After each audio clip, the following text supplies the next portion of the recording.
Hi friends, let's talk about the best way to reverse fatty liver, because it matters more than most people realize. In this video, you're going to discover what's actually damaging your liver, so you can eliminate it from your diet. But that's not all. You'll also learn about specific foods that actively melt away liver fat, restore your body's sensitivity to insulin, bring down your blood sugar levels, and help you achieve lasting weight loss. And here's something that might shock you. Fat can actually build up in your liver, even when you're not eating anything at all. Now, fatty liver is strongly connected to eating too many of the wrong carbohydrates, and this can trigger insulin resistance, push you into pre-diabetes, full-blown diabetes, and obesity. But here's the part that most people completely overlook. You don't have to be overweight to have fatty liver, and carbohydrates aren't the only culprit behind excess fat in your liver. You see, this condition isn't simply about how many calories you consume. It's about how your liver is being burdened, signaled, and overloaded. When fat starts building up inside your liver, it actually irritates the liver cells. And if this continues over time, it can cause permanent scarring and hardening of the liver tissue. Now, I know this might sound complicated and overwhelming, but the steps you need to take are actually quite straightforward. There are completely natural, easy-to-find foods that can reverse fatty liver. And the best approach to reverse it, improve your blood sugar control, and help you shed weight permanently only works when you significantly reduce the major irritants first. Now, the single most important message I want you to take from this video is simple, and it's incredibly empowering. Fatty liver can be reversed if you're willing to do one thing: remove the irritants. And this is exactly where people get confused. If you search online right now, you'll find all sorts of people claiming bread is poison, wheat is toxic, and everybody needs to go gluten-free immediately. But what if whole wheat itself isn't what's irritating your liver? What if the real issue is what the food industry has done to wheat? Stripping it down, altering its structure, oxidizing it, and chemically engineering it, then rebuilding it with additives designed for profit and shelf life, not for human health. What if it's actually the other ingredients you're consuming alongside wheat that are driving fatty liver? You're going to be surprised by which everyday foods are quietly making your fatty liver worse, even foods that are marketed as normal or healthy. And if you stay with me until the end of this video, you'll uncover truths that most people never hear. More importantly, you'll learn exactly how to protect your liver, reset your metabolism, and put fatty liver into complete reverse. To truly understand how to reverse fatty liver, you first need to understand that there are two main causes of this condition. The first cause is alcohol, the second cause is processed foods. Let me address these one at a time. For decades, whenever doctors saw fat accumulating in someone's liver, the diagnosis was automatic. They blamed alcohol without a second thought. Alcoholic fatty liver was essentially the only type of fatty liver that doctors recognized. And it wasn't until quite recently, literally after I finished medical school, that the medical community fully acknowledged that another type of fatty liver existed. People can develop fat in their liver even if they've never consumed a single drop of alcohol in their lives. This discovery fundamentally transformed how doctors understand liver disease, because it revealed that metabolism, insulin resistance, diet, and modern lifestyle factors can damage your liver just as severely as alcohol ever could. And I still remember this one patient clearly. She was a woman who received a liver transplant. This was during my fellowship training. Her diagnosis was idiopathic fatty liver. No one could explain why she had fatty liver, but today, we understand it wasn't idiopathic at all. It was her food. So, let's focus on the second cause of fatty liver, non-alcoholic fatty liver, because obviously the fat in your liver won't disappear if you don't stop whatever is irritating it. If it's alcohol causing the problem, then removing alcohol allows the fat to reverse. And by the way, there is no safe amount of alcohol for your liver, not even that single glass of wine. Now, when it comes to food, there are actually numerous ingredients that can contribute to fatty liver, even ingredients that aren't carbohydrates. So, let's begin with the chemical additives that give your foods their flavor, color, and texture. There are literally over 10,000 FDA-approved food additives. These are chemicals added to your food and sold to you as safe. And at the very center of this problem is a chemical called fructose. It's a type of sugar, and of course, there are many different types of sugar out there. But here's the thing. The human body only requires glucose for energy. Starches get broken down into usable glucose that fuels our metabolism. And unlike glucose, which is used by virtually every cell in your body, fructose is metabolized almost entirely by the liver alone. When fructose enters your liver, it bypasses many of the normal metabolic checkpoints that help regulate how energy is used. Instead, fructose gets rapidly converted into fat through a process called de novo lipogenesis. and this fat becomes trapped inside liver cells. It's not really even a calorie issue. And that's because fructose forces your liver into fat production mode even when your energy stores are already completely full. Over time, this leads to fat droplets forming, inflammation developing, insulin resistance setting in, and eventually fibrosis occurring. And this explains why sugary drinks like soda, sports drinks, sweetened yogurt, sauces, and even those healthy snacks sweetened with concentrated fruit juice are so strongly linked to fatty liver, even in people who aren't overweight. So stop eating processed healthy snacks, because I can guarantee you they are not healthy when they've been processed. Turn the package around, and if it lists concentrated syrups of any kind or concentrated juice of any kind, it doesn't matter if it comes from beets or any other natural source. You're consuming chemicalized fructose. And that's the real problem. We still crave that sweet taste. And initially, people gravitated towards soda, literally sugar water. It was originally made with real sugar. But then came high fructose corn syrup, which began emerging in the late 1960s but didn't become widespread until the mid to late 1970s. By the 1980s, it dominated supermarket shelves everywhere. And guess who developed it? The Japanese. In 1967, they discovered an enzyme that could convert glucose into fructose. So literally, they take glucose from corn and cheaply and efficiently transform it into fructose, because fructose is sweeter. You can use less of it to achieve the same sweetness. At first, it was just a niche industrial ingredient, but then the United States caught on. During the 1970s, because of economic factors, sugar was heavily taxed. This made it difficult and expensive to import sugarcane. Meanwhile, corn became subsidized by the US government, so high fructose corn syrup became easy to manufacture and cheaper for everyone. Eventually, high fructose corn syrup completely overtook cane sugar. By the early 1980s, all the major food and beverage companies had pretty much switched to the cheaper alternative. And in 1984, the major soda brands, Coca-Cola and Pepsi, replaced cane sugar with high fructose corn syrup. From that point forward, sodas, fruit drinks, sauces, breads, yogurts, cereals, pretty much all processed foods would rather use cheap high fructose corn syrup than real sugar. And the rapid rise of high fructose corn syrup mirrors a sharp increase in obesity, insulin resistance, and fatty liver. It all begins in the 1980s and accelerates dramatically through the 1990s.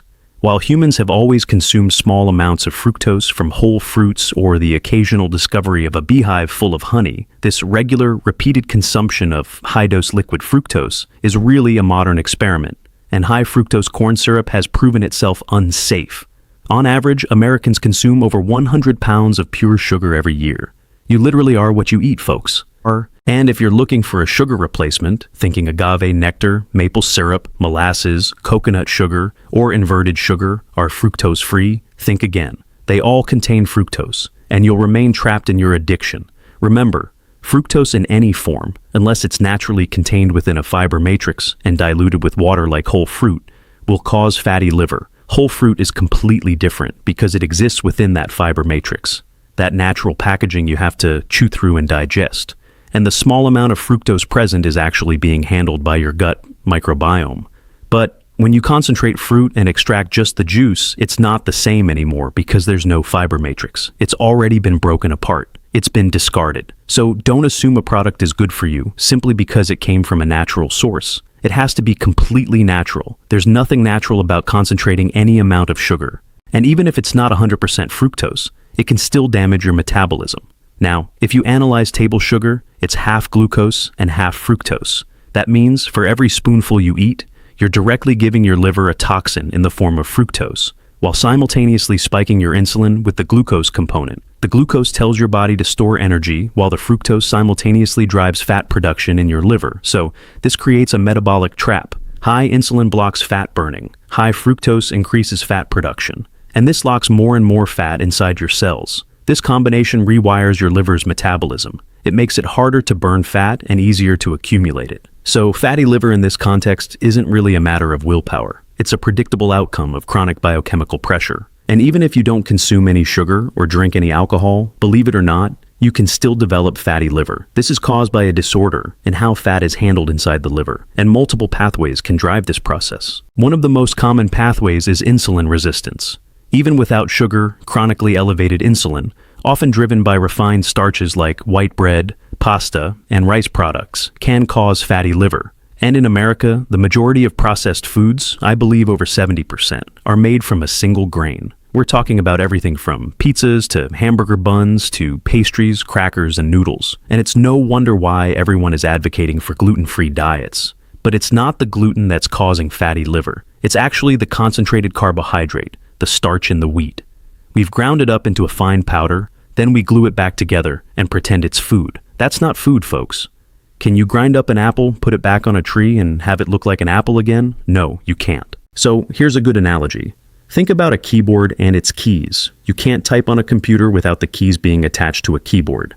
But if I removed all the keys from a keyboard and just handed you a pile of keys, even if I gave you every single key, could you type? No, you would just have loose keys. You would have an incomplete keyboard. So, when we remove different components from a plant that was meant to be eaten whole, you're no longer consuming a whole food, and that affects your metabolism completely differently. Wheat is not the same as white flour. White flour is missing the germ and the bran, the parts of the actual wheat grain that protect you from fatty liver. But when these components remain in the flour, it doesn't taste as good. It's denser. It's not as fluffy. And if you're comparing it to white bread, you know white bread is fluffy and light in texture. That's artificial, folks. Neither Jesus nor the people of ancient Pompeii ate that kind of food. That's a modern invention, and that's why America is getting sicker. White flour couldn't have existed without the Industrial Revolution, during which the dust roller mill was introduced to America in the 1870s. This technology made flour softer, gave it a longer shelf life, made it easier to transport, and produced more consistent results when baking. By the early 20th century, it had become the default flour used in breads, pastries, and packaged goods. However, within just decades, doctors began noticing widespread nutrient deficiencies. Thiamine deficiency, vitamin B1, led to conditions like beriberi and Wernicke encephalopathy. Niacin deficiency led to pellagra.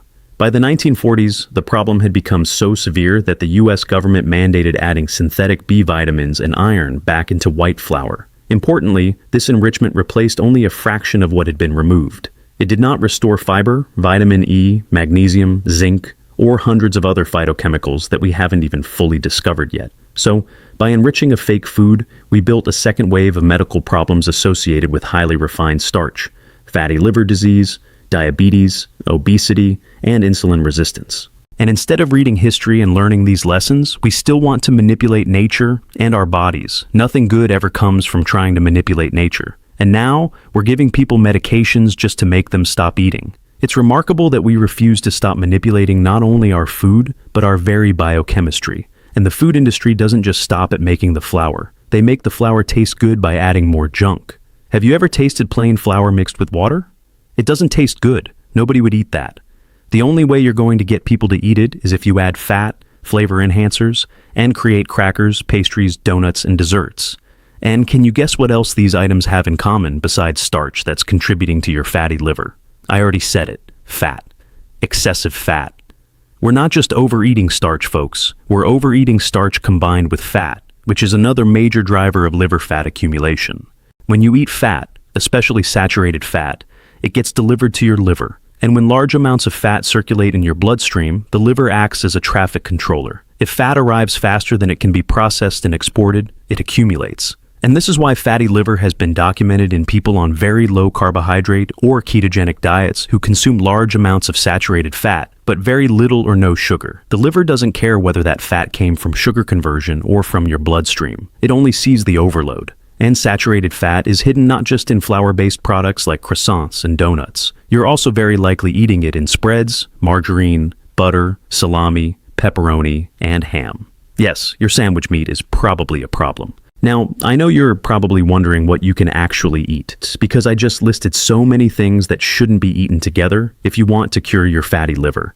And I know it can feel overwhelming to learn anything new in the beginning, but unfortunately, convenient foods are convenient for a reason, right? They sell for a reason. It's because they taste good. They have fat in them. But the good news is, it's not hard to get started reversing your fatty liver. So number one, look for super convenient low-fat foods that require very little preparation and are fresh. And that would be fresh fruit.